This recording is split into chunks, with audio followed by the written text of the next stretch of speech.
Never thought I'd go out to Arizona, but great trip out there. Proud of the way we performed in such tough heat advisories. Never thought we'd go out there when they're in 110-degree heat, but you got to give my team a ton of credit on the points we were able to pick up on the road. I could not agree more. Let's start off with Ryan Decker this morning or afternoon. Coach, I got two for you if that's okay. Sure. Take it one at a time. First one is you all have scored first in each of the last 8 now. How crucial has that been to the success that you all are having in this run? Yeah, the team set some goals early on in the season, and one of those goals was to strike first.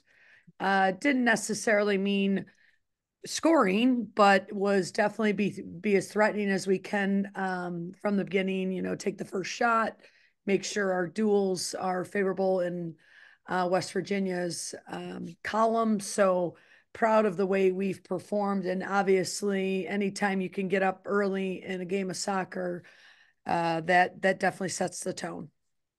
And then my second one is, you guys are 8-2-2, 4-0-1 in conference play, so undefeated through 5 games. Do you get the sense, or do you feel like this is a team that deserves to get some national attention, some ranking love maybe this week? Yeah, I do. I mean, I think we've done enough thus far uh, to put ourselves in that top 25. I 100% believe that. But at the end of the day, it's really just important for us to focus on UCF. And most important is that we're finishing, at the end of the year in that top 25, if not, number one. Kevin Redfern, you can go next. Coach, I just want to go back to Thursday night after the ASU game. If anything, the last 20, 30 minutes of that game were very high stress. But you're on the road, long trip. What were the emotions like on the bus ride, the hotel? I'm sure that one had to be pretty exciting. Yeah, it's I'm a creature of habit. I love to have and be as organized as I could be. And just going to a new venue, obviously new climate, everything was new to us. So we really wanted to see how we could acclimate ourselves to that heat and to going to a new venue. And I know everybody on the team was thrilled to come away with that result, and not only to beat a very, very good Arizona State, but all the other elements that I just spoke to. So we Kevin were Kendrick. psyched. We were psyched. Plus, it was late. I mean, that game, it was 10 o'clock our time. That's another layer of all this. We have to adjust to that. And it's one thing you go out there and play one game, but, we're playing 2 games, and we only have 2 days to recover. So it's huge points. Kevin Kendrick, you can go ahead. Good scoring on set pieces in both of those games out there. Obviously, building offense has been important for you. What's working well in those? Is it individual play, a little bit of change in tactics? I think it's a little bit of everything. I mean, yes, we've had some success with, there's no hiding Agenais, but other people are stepping up and also providing the finish too. So I think that you're going to find the parity amongst our team is something that teams have to deal with when they're playing against West Virginia. So just thrilled that we are definitely laser focused when it comes to set pieces, and have the ability this late in the season, because everybody's starting to get their groove on and understanding their defensive shape and what they need to do to be organized. Nick Farrell, you can go ahead.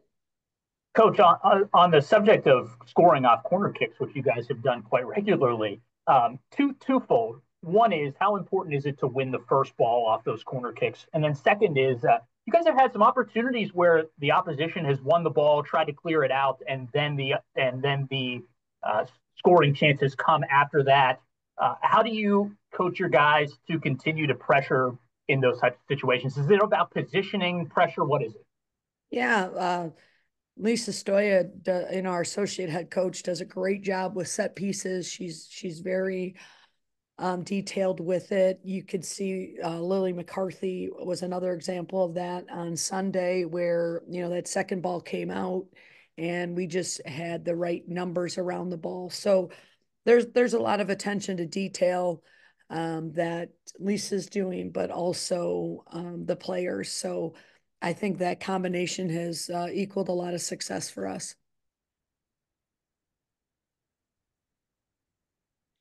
All right. Any other questions for Coach this afternoon? Kevin Kinder, you can wrap us up. Interesting to hear you say you're getting late in the season. Seems like it just started, right? But yeah, obviously heading down the stretch. Your schedule on the back half looks a little more challenging. 3 of the top 4 teams in the league, those kind of things. Do you feel like you have learned enough about your team right now to be able to put them in a position where they're competitive with those schools? Yeah, I hope so. I think, my hope, you guys know, non-conference, I'm always going out there and really trying to challenge the group.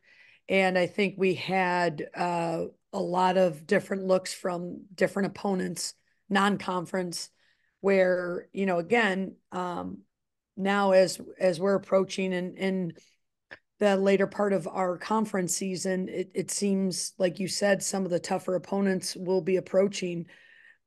So we feel like we really know our weaknesses and our strengths, and we just got to keep getting better every day, and staying on the girls and making sure they understand that the last win isn't going to win the next one. We just have to be ready and super focused and buckle our boots and ready to battle. Okay. Any other questions for Coach? All righty. Thanks everyone for joining us today. Thank you.